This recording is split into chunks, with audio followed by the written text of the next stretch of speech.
Good morning, live weather blog meteorologist Bob here for you with today's tropical update for Wednesday, August 4th, 2010. Couple features we're watching in the tropics today. There's going to be two main features today to watch.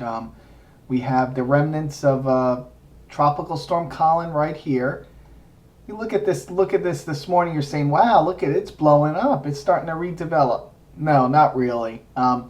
What's really happening here, we have the upper level low here, and it's actually helping to look like the convection's really blowing up. But this is just the interaction with the remnants of Colin with this upper level low, and it's creating a lot of convection in here. But really, where the center of Colin would be right down in this area here where the convection is really not. This is all going to blow off to the north and east today as this starts getting really sheared off by this upper level low here.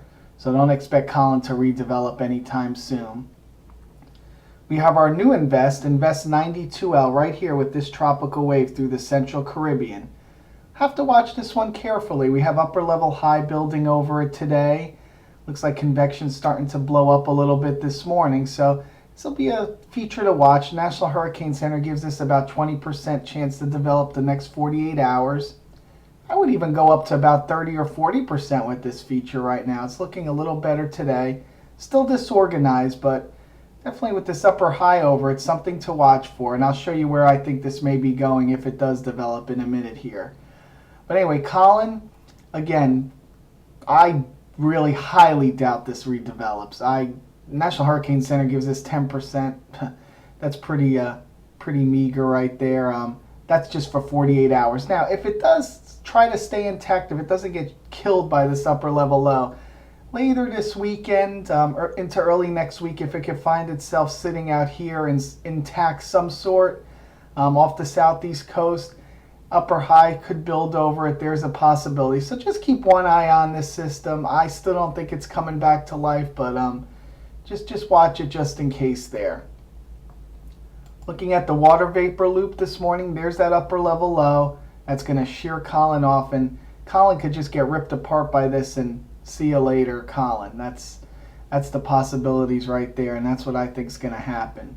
And as you can see, nice upper high building over our system here in the Invest 92L in the Central Atlantic. Not much dry air with it, which is good. A little bit of shear, but the shear's off to the north, and you can see we have a weak upper level low here in the Western Caribbean, not very strong, and shear looks good out ahead of this one. So let's watch this one in the Central Caribbean. Still a lot of dry air. I see dry air even building even higher here in the Central Atlantic again. We have high pressure again, building pretty strong. That was the going to be the focus this week. That's why I didn't think we would get much development out here in the Central Atlantic because of this high pressure, and it's exactly what's happening. So don't expect much development out here the rest of the week. Here's our close-up on Invest 92L, and you can see nice blow-up of convection starting up as upper high builds over it. So watch this system today. Off the African coast here, we have some waves coming off the African coast. Again, a lot of dry air that has, again, Saharan air layer pushed off the coast again this week with that strong AB high. And you see they come off the coast and they do that little sink to the southwest again. That's because high pressure was strong this week again. So we'll have to see. In order for these to develop, they're going to have to get under this high and do a little Colin, try to develop into the ITCZ there, and then get lifted off. So this rest of this week, I don't see much happening, but we'll have to watch these down the road if they could get underneath this high and develop. Next week, things look much better for development out here.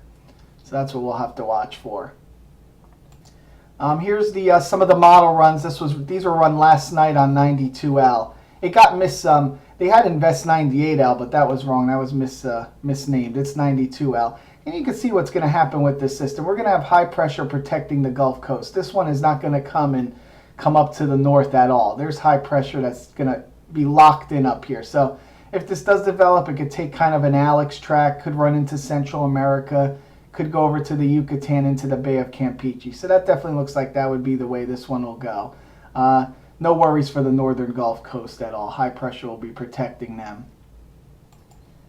Latest shear maps, again, not to beat a dead horse, but this is the upper low. A lot of shear that Colin, ex-Colin, or formerly named Colin, whatever you want to call him, will run into there. I see upper high building over our system here in the Central Atlantic, so definitely have to, and the Central Caribbean, so definitely have to watch that.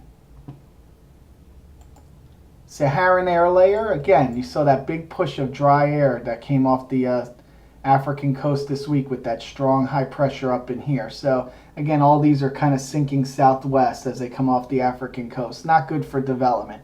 Again, maybe one of these could sink and try to do a little Colin, but this week, I don't see much out here the rest of this week. Next week could be a different story. Again, our system here in the center. You see Colin was even, again, this whole time Colin was even wrapped around that dry air. And that was always my thing with Colin. He just didn't have much of a chance. All right, let's look at some of the model runs. Just to show you, the no gaps model really is the only one that takes Colin out here off the southeast coast and tries to develop it by late Sunday. So really the only model doing that right now in this position. So we'll just watching it just in case. Now look at the Euro model just for some extended outlook here. This is valid for Sunday. You can see nothing on the Euro. AB high is weakening though with the Euro. So again, that could set up for better development out here for next week. And if you extend this into Tuesday now, again, we're not seeing that big strong push of the AB high that'll bring a lot of dry air down and Saharan air layer. So maybe after we get this push of dry air next week with the MJO coming back and conditions looking a little better here for development. Nothing really on the extended models right now, but I believe that things will really start to gather some steam next week as we move into next week and the week after in the tropical Atlantic. So conditions looking a little better for development. And this is going to be the, again, last night, if you didn't catch it, I ran through the MJO forecast, and this is the GFS forecast. And you could see MJO really going to come back to life the next couple weeks, coming back into our area. You could see a lot of upward motion. The green represents upward motion. We need upward motion to get the convection going. Dry air isn't our friend. Downward motion isn't our friend. So when the MJO is here, it's a good sign for development. And again, just looking at the CFS too, a lot of upward motion going to start developing here in our area. So again, as I've said it a million times, don't like to repeat myself, but it looks like definitely by next week things will start heating up in the tropical Atlantic. What we want to watch for the next couple days is that I think the main thing to watch for is that system in the Central Caribbean. See what that does. That could be our next system to really watch for in the next couple days. That's it for today. I will have another update for you guys tomorrow morning. Have a great day.